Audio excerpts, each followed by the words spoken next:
Right, so today I am obviously in my chilled out, as she calls it, Wookie gear, because I want to be cozy. It's the time of the month and I am just a bit meh, but it's okay. So yeah, question time. What is ketamine addiction? So, ketamine addiction.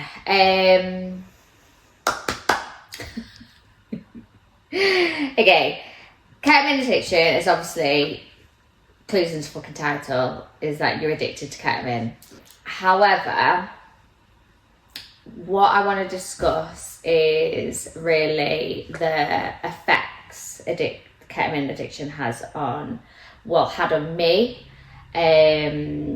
physically, mentally, spiritually and emotionally. I also want to really discuss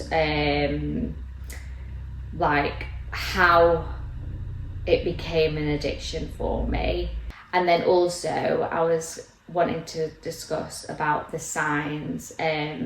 So if you know anybody that could be addicted to ket, or if you're thinking that you may know somebody, hopefully through my own experience, I can just give you that bit of a window into it, really. Don't know if that makes sense, but yeah. Okay, so for myself, ketamine addiction, how it came around for me, and I have touched on this previously, but it came into my life when I was around about, I think it was about 17, 18. For me, why I loved that drug so much was, before ketamine came into my life, I was going through a stage of a lot of trips. So I was taking a lot of shrooms and experimenting with acid and 2CB, etc. So I was really into my psychedelics, and with that, and obviously now I understand that I've got an addictive personality, but before that I didn't know that I had this. So basically, before ketamine came into my life, I was doing a lot of trips. I loved all psychedelics, and there was one night where I did what I always do and consumed a whole lot more than I should have done, and I ended up taking 9 drops in the space of 24 hours. And a drop is equivalent to 4 tabs of acid. So as you can imagine, I was absolutely off my bonnet, to the point where I completely went into psychosis. I was at my ex-boyfriend's house and I had to run out of that house because I thought the whole house was going to kill me. I got in a taxi and was going to my best friend's house thinking I was going to be safe there. Thought I was going to get killed by the taxi driver. I genuinely jumped out of this taxi and just ran to my friend's house. Got to my friend's house, then again thought everybody was after me, and I was hearing voices in my head telling me all of these horrific things. Like, psychosis, when this happens, it is so real to you, and it is so scary, it is terrifying. And I then, after, with my best friend, I was on the phone to my best friend who was travelling at the time, and I felt like in my head I was like, she's the only person that I can trust, and I couldn't trust her because these voices were making the conversations that were coming from these people. My head was telling me, my head what was going on in my head was coming out of people's voices. That's the only way I can describe it. And it was so real. Anyways, fast forward, I had this going on in my mind for a good 6 to 8 months. I really was really in a really dark place, but I was terrified of getting, and this is probably part of the psychosis, but I was terrified of being locked up. I thought I was that this was the end, like I would never come out of it. And the maddest thing is that I just got on with life, but I had psychosis constantly, every time I went out, etc. And then Ket came into my life. And when Ket came into my life, that was the point where as soon as I had that psychosis just went shoop, and it just quietened everything down. And it was as if like I just got like my life back with this one drug. It was mad. Like, and even though I was carrying on with my life, I was able to finally go out and not have this thing in my head telling me how selfish I was, screaming, like it was screaming horrible things to me. And I would be getting pissed, stoned, whatever I could to try and numb it down, but nothing really numbed it down apart from care. Yeah, I just felt like it was like my little blanket then. It just became my thing where wherever I went, whatever I did, I would always pick up. Because it was just my safety blanket, really. It just became my armour. And then this happened before I went to uni, and with me and my best friend, and it just took control over me straight away. And me and my best friend, and I've touched on this before, like we said that we need to get out of Manchester. We're not in a good place mentally, blah blah blah. So we both got into uni, and then we went to Leeds. So I had a bit of a cooling period of it, and I still didn't think I was addicted to it, because at this point you don't think you're addicted because everyone's just going out, everyone's partying, it's just such the norm, it's such like normal life. So I didn't see it as a problem at all. I didn't see the fact that me having to go out with, like, I had to pick up Ket every time I went out. It wasn't a thing because everybody else was doing it. So it was hidden, like my addiction was hidden because it seemed so normal. It was just a normal thing to do. But I didn't even realise that I was actually self-medicating my psychosis with Ket at the time. Like, I should have gone into hospital, like I should have got proper psychiatry help. Do you know what I mean? Like, the stuff that was going on mentally in my brain was like not okay. So for me to self-medicate on just another drug is just a bit wild. But yeah, so obviously I went to uni, then all of this stuff happened, then obviously my breakup with my ex came back, and it just got a lot worse. But my main thing is that like I was addicted to this drug from the get-go, and I think I've always been an addict. So like before ketamine, it was acid or whatever, shrooms, etc. Before that it was pills, MDMA. Before that it was drink and weed. Like, I would just take things to the next level. So that's what led me into ketamine addiction. But now I want to talk about what ketamine addiction did to me mentally, physically, emotionally, spiritually, etc. With ketamine, it's okay, it's my little dog. If you can hear his little paws on the wooden floor, just ignore him. He's a cute name.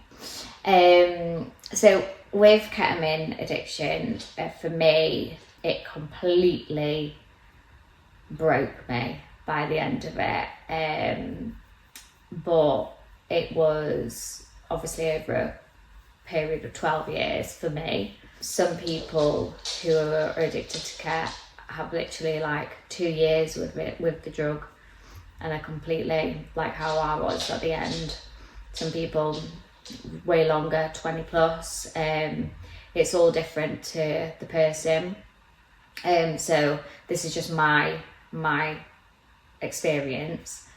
But with ket, it was so sneaky, because it was so normal. It was so normal to take ket on a daily basis, to take ket whenever we go out, to take ket when we go to the cinema, to take ket when we're bowling, to take ket in work. Like, it was just so normal. Your tolerance goes so high so fast as well, so you can have a line, have a key, have a whatever throughout the day, and it just numbs you. But you can still hold a conversation, you can still go to work, you can still do your everyday things. It like I was saying, it just became a comfort blanket to me. I would have a couple of lines and it would just calm everything down, and I'd like calm my anxieties down, and I could get on with everything. And because I was in a group where it was so normal, and this was like just everywhere I went, and I think in the party scene it is so normalised. It's not like,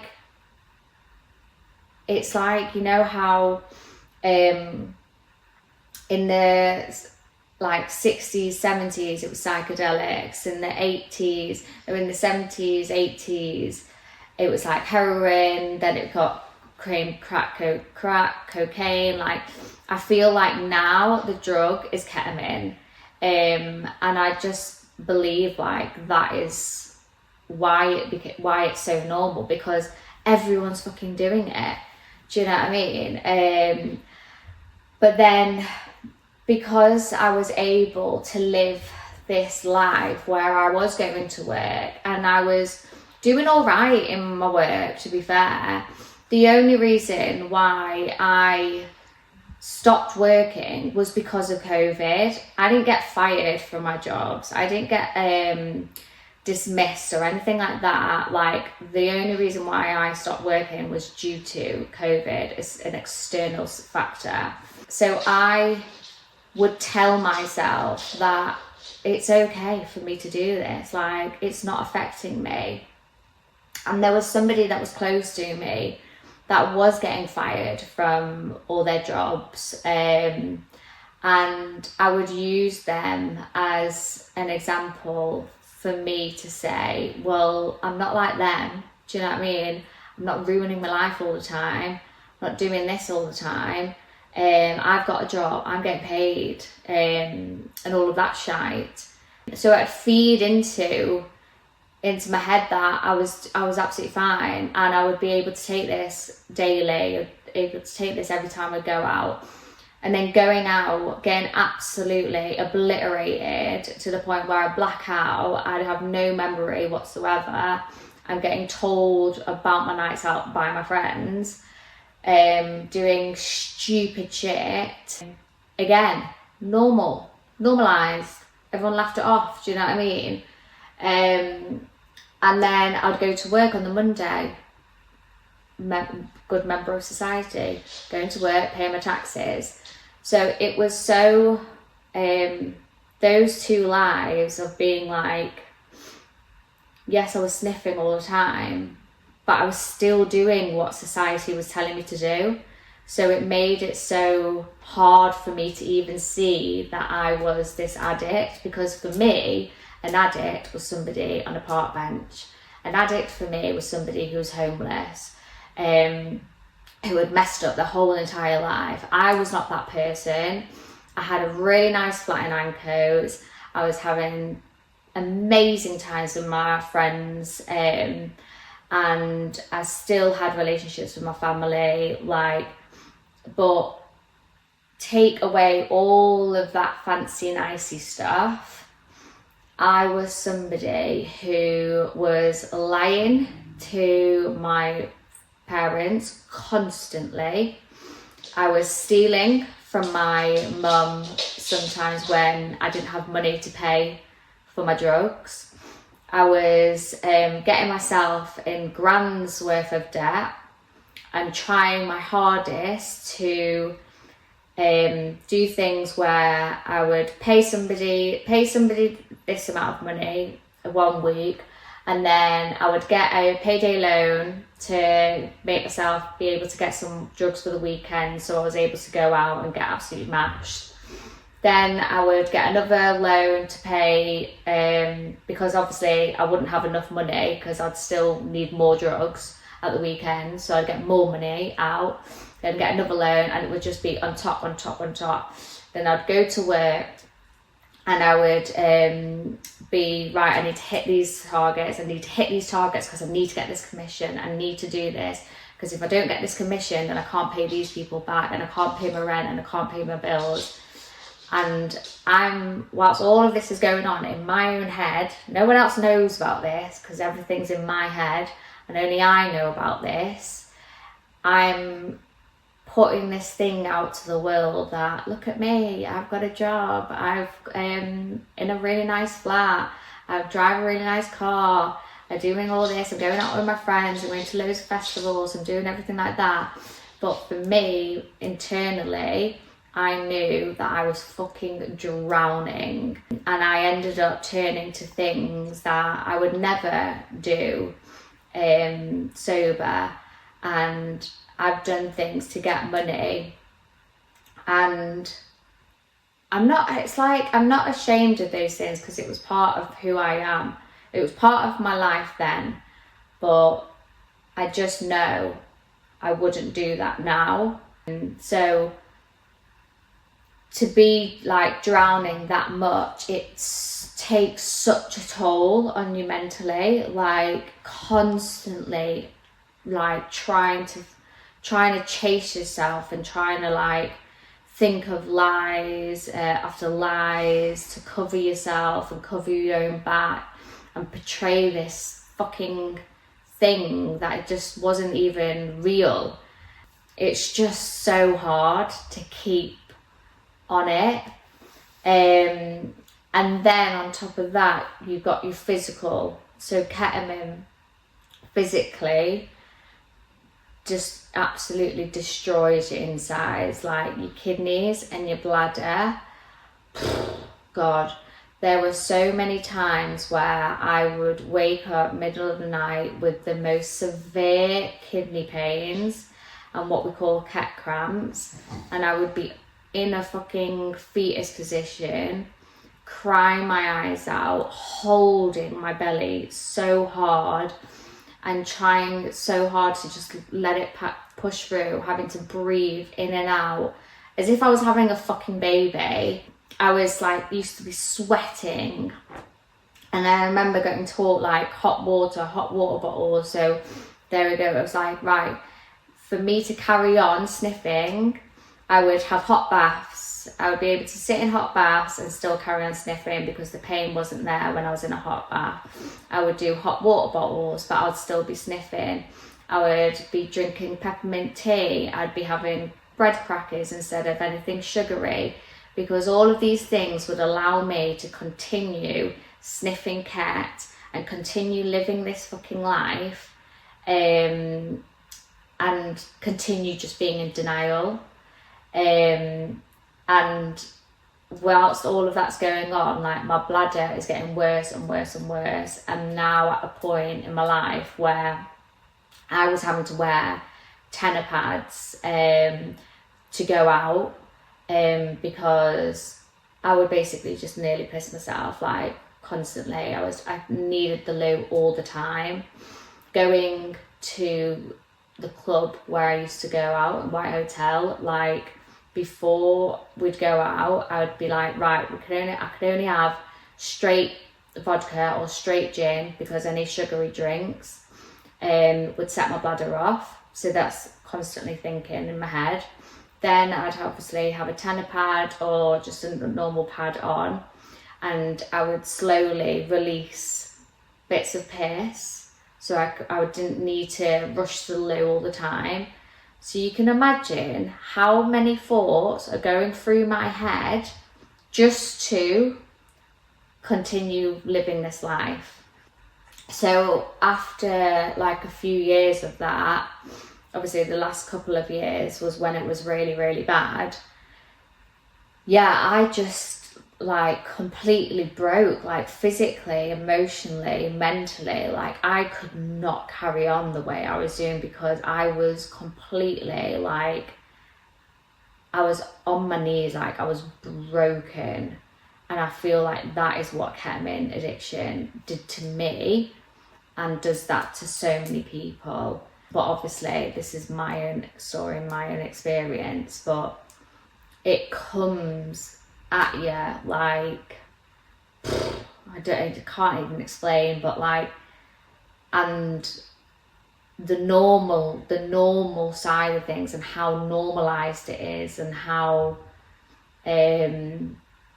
every day it is, and the denial that you're in is insane. So yeah, if anyone hears anything that relates to them in this video, like please like reach out, because I wouldn't wish those last few weeks of my using on anybody. Yeah. God, that was a lot. I feel sweaty. That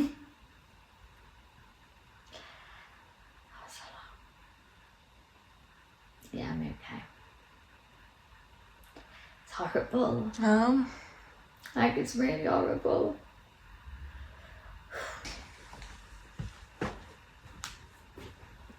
Oh, God.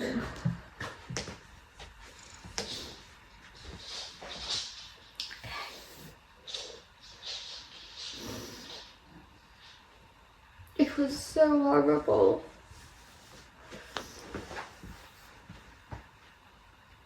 Oh, God. I just don't want anybody to ever experience that.